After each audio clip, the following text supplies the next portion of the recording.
Thèse, antithèse, synthèse, c'est la recette pour rater ta disserte de philo. Quelle indignité.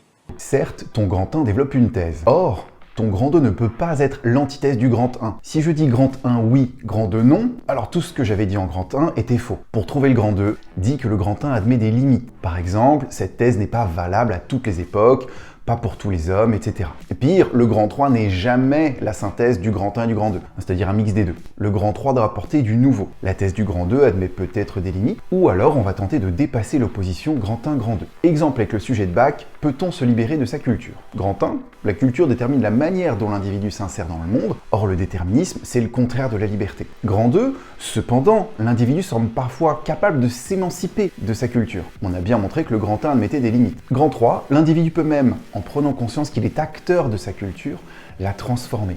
Et là, on a bien dépassé l'opposition. L'individu ne subit plus sa culture, il la crée. Bref, comme disait mon prof,